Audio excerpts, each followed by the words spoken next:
Hello, folks. Thank you for listening to Mule Media, Connecting Montana. I'm your host, Tim Baldwin. This podcast is a production of Mountain Mule Transportation.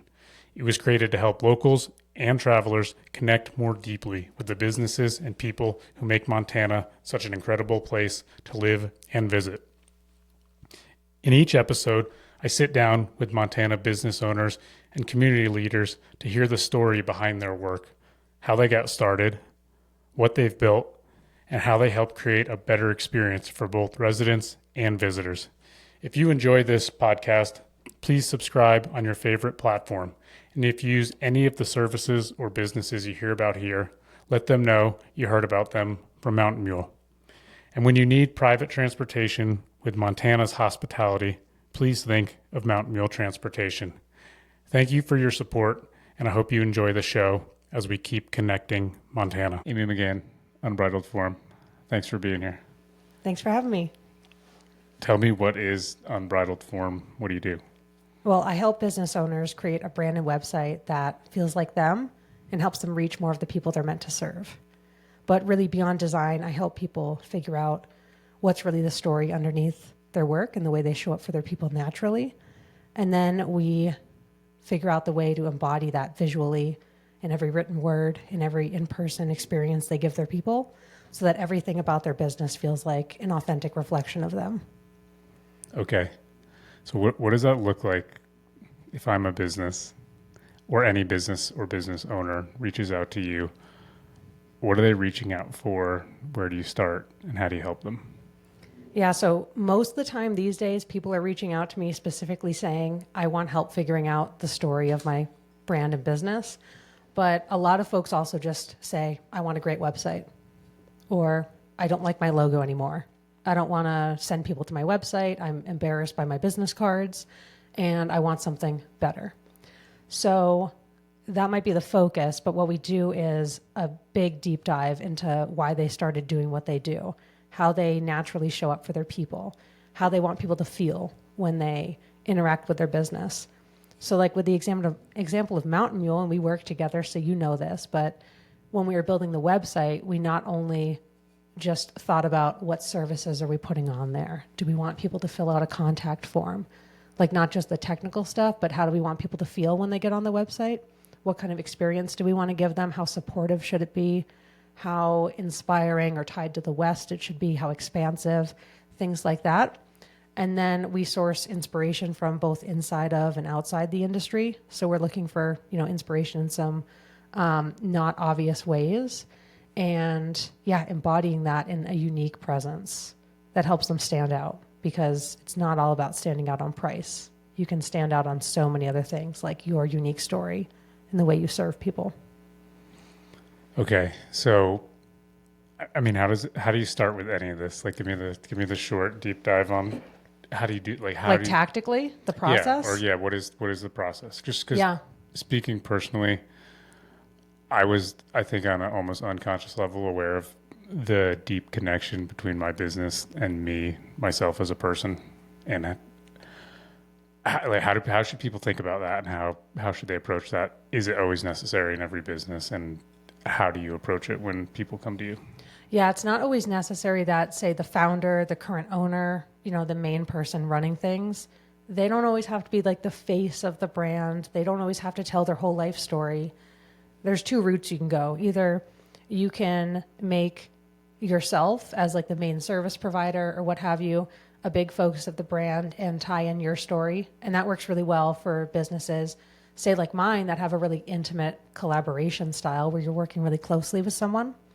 The other route you can go is more of a community route, where the story you're telling is more about the people in your community, right? So there's a brand I work with that's for a certain type of horse professional. And it was decided early on that the founders were not going to be the face of that.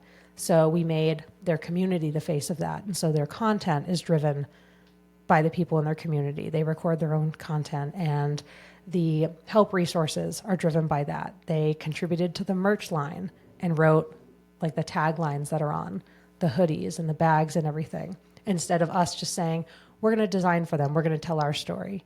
We've given them a place to tell theirs. So there's like two routes, just depending on the way you want to build community with your people and how much you want to be a part of it. And what do you think the biggest value of doing this is for a business or a person? Yeah, well, okay. I mean, the business is the person. True. Okay, so the biggest value for the business is giving your people something to belong to. So when you allow people to see themselves in what you do and you give them a place that feels like home, where they feel this was made for me, I belong here, they stick around for the long haul. Whether that's, they're facing a recession and their budget's tight, whether they're like things are just a little more difficult for them in some way, or there's some sort of barrier that might prevent them from coming back to you, they keep coming back because you're what feels steady, you're what feels like home, even if it might be a stretch for them at the time. Like they know you're going to be so reliable, you're going to give an incredible experience. You've now become a part of their identity in a way. That's the biggest value for a business, that staying power.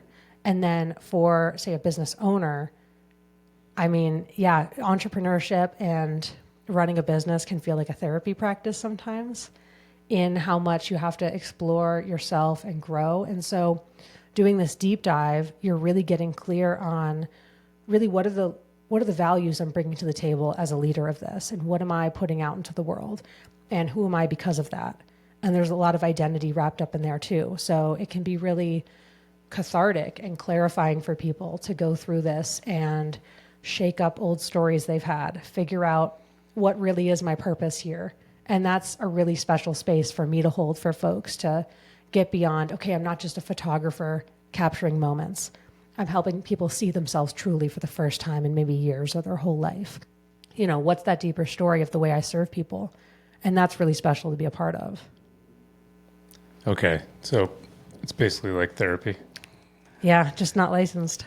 Okay. But yeah, it's just you work so closely with people that, like you said, business is such an extension of yourself. And I think if you're bringing someone in on an investment like your brand, your website, again, the way you're showing up in your business to connect with your people, like you really should be comfortable going to that depth with people if you really want to create something lasting like the biggest brands in the world do.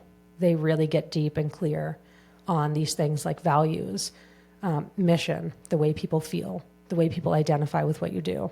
What are some examples for context of any of those businesses? Well, a good one I think is Subaru versus Jeep. So, right, really similar companies, really similar vehicles. And like I'm a car person too, so I know they're not very similar, but they're both kind of adventure vehicles, right? And a lot of families like them.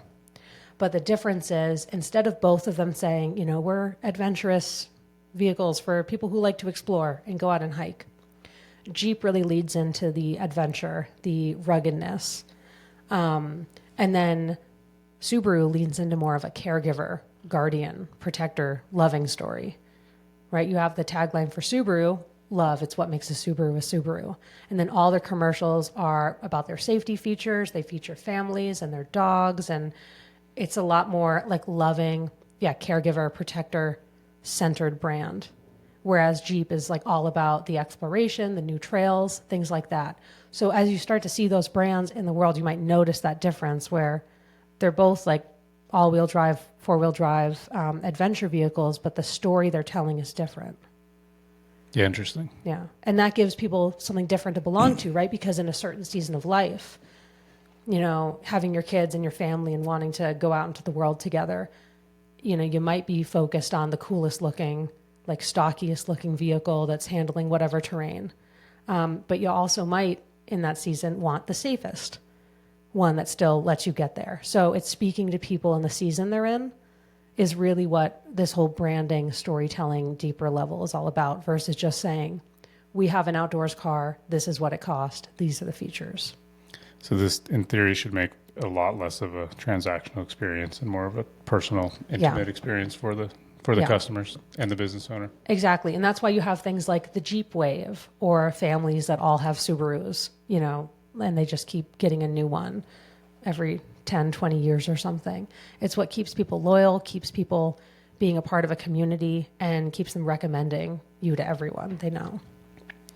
Can you I don't want to like go off totally in the weeds, but can you describe just the difference in branding and marketing, like really, really quickly?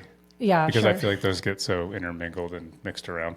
Yeah, branding is figuring out the story you're telling, and marketing is telling the story. Okay. Right. So a lot of people also come to me sometimes saying, "I want to run ads," or I want to do my search engine optimization, or say, "I just want the website. I want the presence."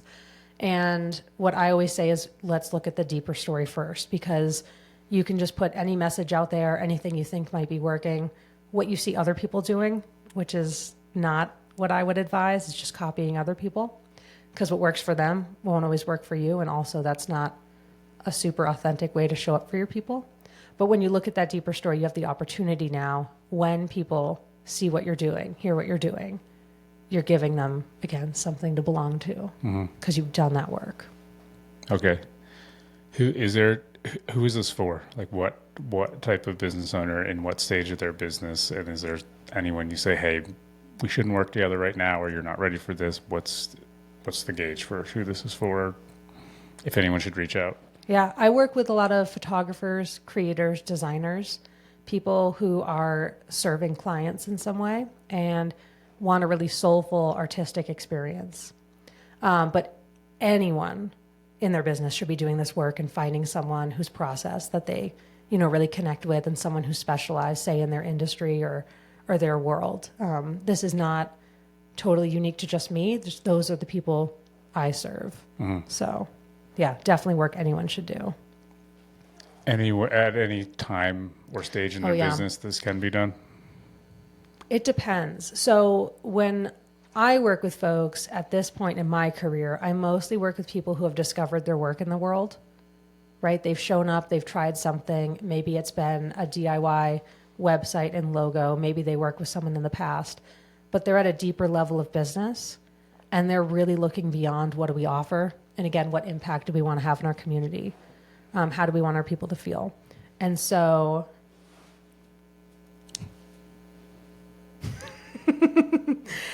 So I'm working with people at that level that want to go a step deeper. But a lot of other times I work with people who are starting a second brand, right? They've done this before and they want to do it right from the start. So as long as people are all in on doing something with intention, Unbridled Form has a home for them. But there's also a lot to be said of just, discovering your work in the world, trying something, see how your people connect with it, and then hiring a professional, bringing them in and really doing things right. What's your favorite part about this job in this industry? Just how close I get and how deep I get into the worlds of my clients. Like, so many of us become friends. Like, I just had one of my clients. She lives out on the East Coast, and she was stopping through Bozeman. So she came over to the house and was running around the yard with my horses. And we had a really nice night, went out dancing. And it's just so nice to be able to have that connection where you've built a foundation, you've built a relationship, and you can experience life together. And the other part is just, this fills so many things for me. Like, I've always believed that passion is what makes anything worth doing. And I want to move through the world in a way that I'm surrounded by artful, intentional experiences, and things are very sensory and around, music and like visual arts, all those things. And so getting to be in this career and role where I get to bring more of those things into the world by designing them for other people. Like, one of my favorite things I do is make a brand playlist for every brand I work with, right? To give them a soundtrack and to get them off the screen or off a 2D business card and into people's worlds where their customers and clients are playing their playlist in the car and whatnot, and they're along for the ride. And you know that because you made your own playlist for Mountain Mule. Yeah. For maybe that reason, but wasn't aware of it at the time. And that's part of the thing, is too, just like kind of noticing the things people are talking to you about, right? Like, maybe like you were just doing it for you, collecting the songs you loved, and then you loved your brand, you loved your logo, so you put that on it. And then also, sorry to cut you off, clients always asked about the music we had playing in their vehicles when they were riding. Yeah, so exactly. It made sense. Yeah, so then you just pay attention to that, and you're like, what are people already asking for? What can we lean into more? And then how do we do that in a different way too? Like, right? People kept asking, what's the playlist? Or, I love your logo. So then we did a merch line, right? We made sweatshirts, patches, different things, right? It's just listening to what people are asking for and then serving them with that. Because that's the most generous way you can move through business. It's just listening to your people and giving them what they ask for or what they need. Speaking of what people ask for, is there anything that you wish people knew about your industry or what you do that they don't, or you just would like to share? Yeah, two things. One is that price is not the only way you have to stand out. So there's a million ways to craft an experience and, again, think about how people feel to stand out, because that's also the most sustainable way you can go about business too, is creating a more impactful experience where people belong to what you do. Again, like I was saying, where they stick around no matter what happens.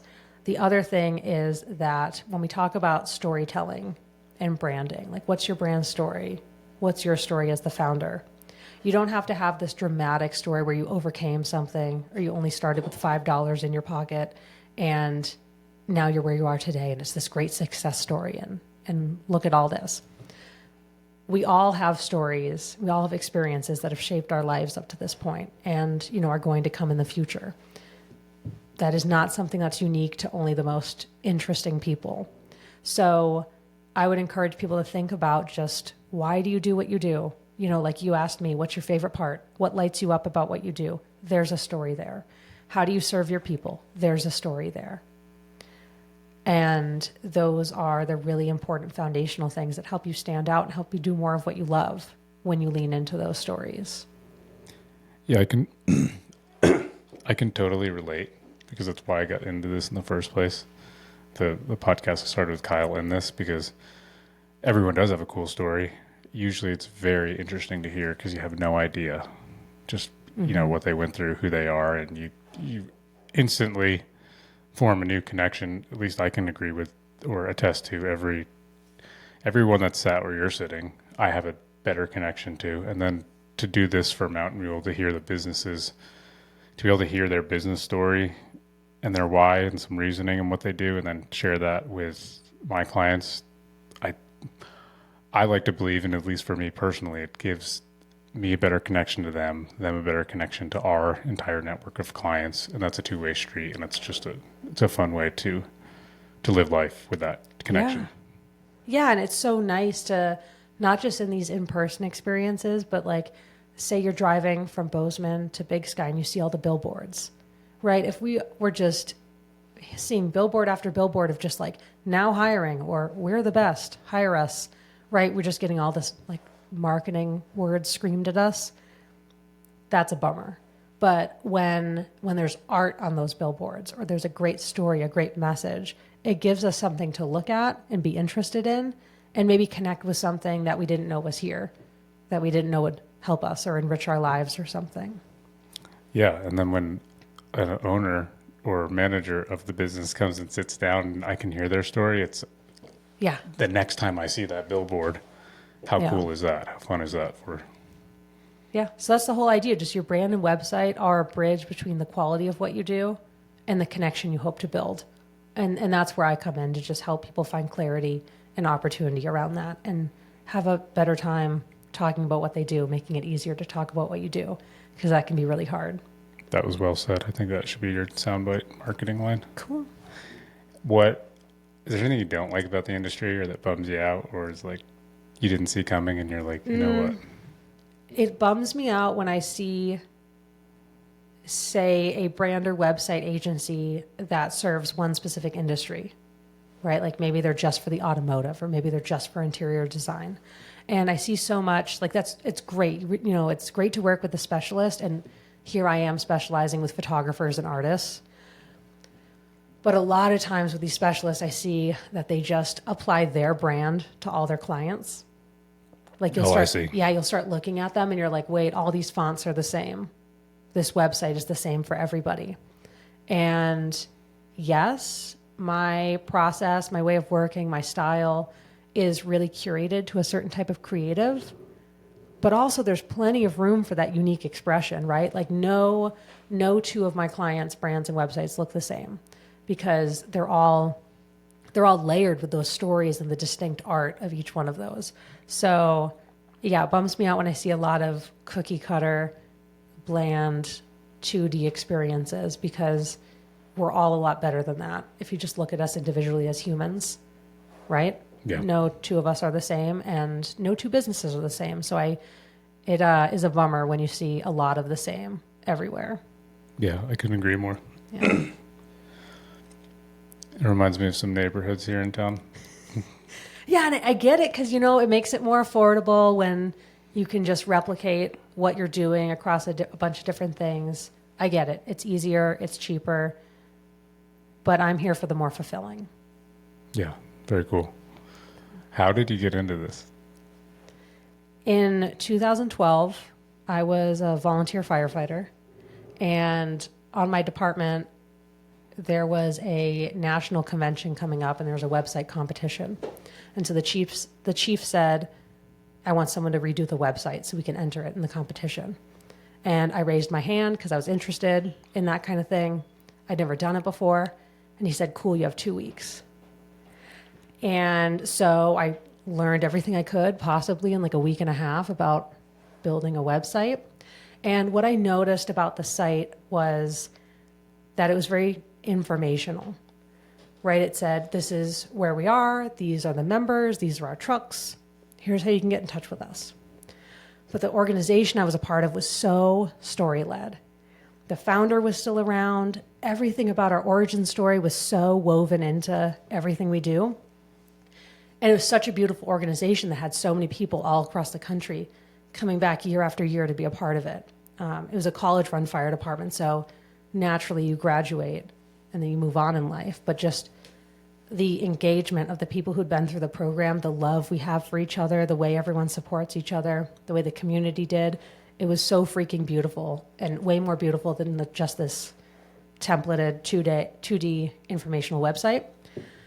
And I'm putting this together in retrospect, like I was not thinking about this at the time, but my goal was to make something more community driven and give people something to belong to in the website. So I told stories in the ways that I could of the alumni who were working in emergency services in Alaska and across the country, and the opportunities to be a part of what we were doing. And we ended up winning the competition. And I was 18 or 19, had never designed a website, and it was a professional competition, like pro web designers. And that was really cool to do that for your first website. But the reason we accomplished that was because we focused on the story, the identity, the belonging, not just the info, the services, like the who, what, when. And so along there over the last 10 to 13 years, I've been helping people tell their story in their logos, in their websites, in the deeper expression of their business. And it's fun to look back on that too, as that first one when I had no idea what I was doing. And there's been a lot of learning along the way. Very cool. Good story. Is there anything else you want people to know about your company? How do they find you? Where are you? Yeah, one thing I'd love people to know is if they're at all interested, no matter what industry they are, even if they're not someone who would work with me, I have a free guide to brand storytelling on my website, and it's available as a self-guided PDF or as a quiz, if you kind of want it more like me asking you questions and then giving you a reflection. And you can look at what stories are already alive in my work, right? And that's a process I went through with you when we worked together, but it'll give you some ideas of what are our opportunities, maybe our blind spots, what are examples of other brands who are living out these stories, and then how can we? So that's a great resource, and it's available at unbridledform.com/storytelling. And I'm also available on Instagram pretty actively at Unbridled Form if anyone wants to say hi. Anything else anyone can do to support you in any way? Hiring anyone? Need anyone? At this moment, just keep Unbridled Form in mind, and please think about how you can put more of yourself and more art into the world. Awesome. Yeah. Thanks, Amy. Thanks.